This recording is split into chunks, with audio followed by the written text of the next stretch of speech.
Guitar Champion, what's going on? You've seen Hombach here, back from my practice cave, and welcome to today's video where we are going to demystify the vibrato of Yngwie Malmsteen. I love the Yngwie Malmsteen Vibrato. It's so unique, so special, and he has such an incredible control over it. And I think it's the most underrated vibrato in the guitar scene, because you know Yngwie for his really fast licks and his style and his attitude and stuff like this, but his vibrato is just something really special. And there are some players out there who had achieved this kind of vibrato and the sound of this vibrato, like Brandon Ellis for example. But in the last 2 weeks I was really digging deep into the style of Yngwie Malmsteen, and I was really listening close in a slow-mo situation, transcribing his stuff, really listening carefully what he's doing there, watching a lot of videos, and then I've analyzed a lot of his vibrato stuff, and I came to some conclusions where I can say if you are following those rules you will achieve the Yngwie Malmsteen kind of vibrato. Sounds like a challenge in the beginning, you have to practice it, I still have to practice it, it's a really unique vibrato, but here are my tips what you can do to get the Yngwie Malmsteen vibrato. Let's go! Okay, the legendary Yngwie vibrato. Well, first of all I have to tell you how I approach practicing vibrato. A little story before that. When I was 18-19, I was really into shred guitar and I could play really fast and really good, I would say, for that age and that time, but there's one thing where I always sucked at, and this was vibrato and bendings. My bendings were all out of tune, my vibrato, I had no control over it. And then I went to a contest, to one of Germany's, back in the day, biggest guitar contests, the Crossroads contest, and I would say technical wise I was under the top 3 there. There were some really great technical players as well there, but I would say, yeah, for the technical kind of stuff I was under the top 3. But when it comes to sound, to phrasing, to emotions in music, I really sucked and I was really bad at it compared to all the other guitar players. For example, one guitar player from that contest was Michi Wagner, really great guitar player, German guitar player, blues guitar player. Go check out Michi Wagner, awesome player. I met him there the first time and I was blown away by his phrasing.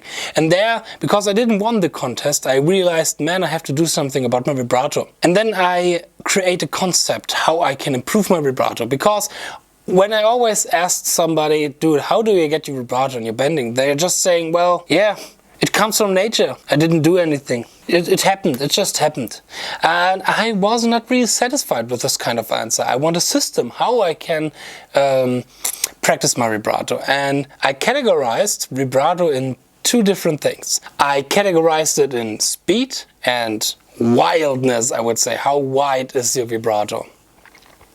So, and now speed you can train with a metronome. For example, take a beat, take a metronome, 80s BPM, whatever, and now take a note, play a vibrato and try to play it in 8 notes, an 8-note triplet, and 16-note triplets and stuff like that, to get a feeling for the rhythm and the subdivision in your vibrato.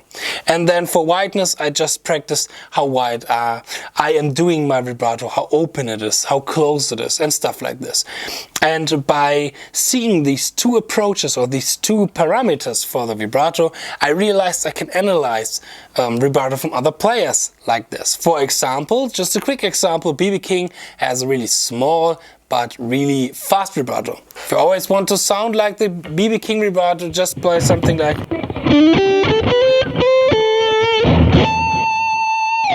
And there you have it, the B.B. King kind of vibrato.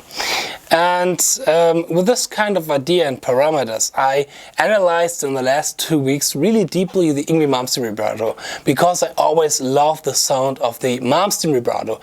It has such a unique voice and character to it, and I really want to get deep into it and to find out how he is doing and what you and I can do to achieve this kind of sound and vibrato. Because I think, yes, the vibrato is the personal finger stamp, but you can also practice to achieve this kind of sound. So yeah, I see vibrato as this kind of sinus curve, where the way up is the wideness and in this direction, it's the time and the speed of it. And before I get deep into Yngwie's vibrato, I think I should make it clear that Yngwie is coming from a really musical family. I think he was playing the violin as a child, or his father and his mother was playing violin, but he has listening to a lot of classical music. And on this, the vibrato is really, you hear the influence of this in his kind of vibrato and in his approach to how he makes vibratos on the notes, on the certain notes. So we're going to check out the vibrato, and then we're going to check out the vibrato combined with bending in Yngwie's playing. Okay, after analyzing a lot of Yngwie vibrato stuff in the last 2 weeks, I came to the conclusion that the subdivision is a really important thing here. Yngwie's vibrato is mostly based, and this is really making a lot of the sound of Yngwie's vibrato is based on triplets. So when you have a pulse like this, bam, bam, bam, and you're setting the triplets over it, like takata, takata, takata, takata, takata, takata. Try to make a vibrato in that tempo, or in that subdivision. 3, 4. Try to train it and practice it to get used to it. Try to combine it with some lines.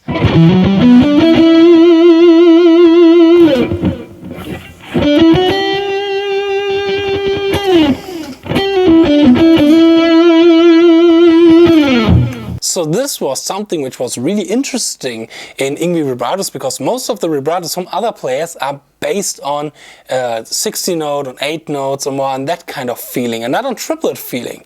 But when you're thinking over it, it makes a lot of sense, because a lot of his music actually has this kind of triplet feeling. When you're listening to the song Black Star, which is the best example for Yngwie's kind of phrasing, it's a kind of triplet feeling, or a 6/8 feeling.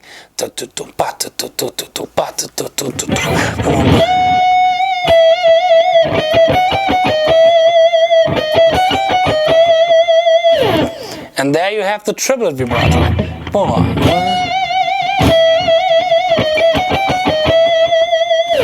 Now a little bit over exaggerating, but I think you get the point. Or Far Beyond the Sun, and a lot of his music is based on this kind of triplet feeling.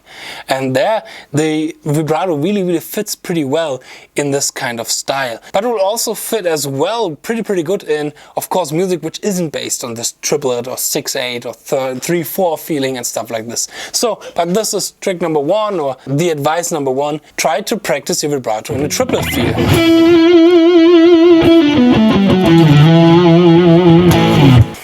Okay, so much for the speed. Now the wideness, the openness of the vibrato. And I think there Yngwie has a really interesting feeling as well, because Yngwie has a wide vibrato. I think that's clear to everybody. But the wideness, how wide he's going, depends on the notes in the scale. This is something which was really interesting as well when I was analyzing a lot of Yngwie stuff. I have the feeling that in the subconsciousness of Yngwie, I don't think that he's thinking too much about this kind of stuff. When he is on a note, and the next note in the scale is a half step away, like for example you are on the second scale, you're on the second note of a scale, and the next one is the minor third, so it's half step away, then his vibrato is smaller and shorter than when, for example, you are on the fourth of a scale and the next scale tone is the fifth, which is a full step away. I think there it's a little bit wider. So I have the feeling that he's doing half-tone vibratos, then there is just a half-tone away from the next scale degree, the next scale note, and he's doing full-tone vibrato when there is a full tone to the next scale tone. So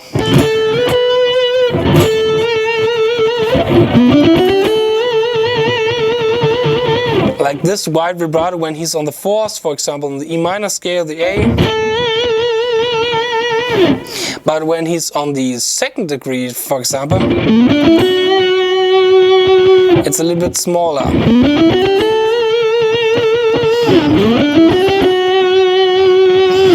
Keep an eye on this, or an ear on this, because this was really interesting, but this is kind of my interpretation of this. But this is a really cool aspect. Try this out. Try to practice your individual vibrato on every kind of scale degree, so that you're going from one scale note to the next scale note and you're trying to adjust the vibrato on that scale note, so that you're making yourself clear, okay, when there's a half step away from the next scale note, then I only do a short vibrato. When there's a full tone away from a full step away from the next vibrato, then I do a bigger vibrato.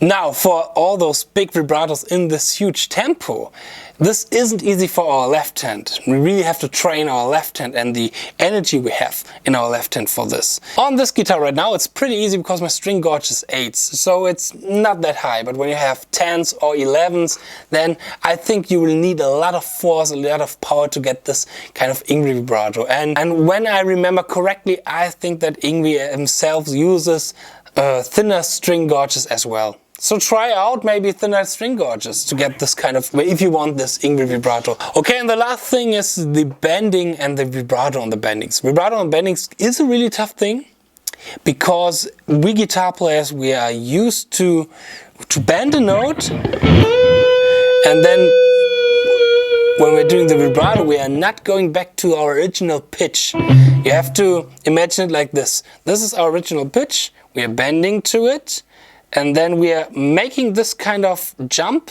down from the pitch, and we are not getting back to the original pitch again. This is a big problem from a lot of guitar players, mine as well. I really have to train this to have the correct pitch and to make the vibrato, or to get always back to the original pitch. Now, we are often doing a vibrato where we're going under the pitch, but the cool thing about the vibrato in the bending kind of situation is that this is the only time we can do a vibrato where we're going above the pitch. So, and this is something Yngwie is doing as well. That he's going slightly up, a little bit more higher, a little bit higher to the next note. And he's falling back to the original pitch. And I love this. This sounds so awesome.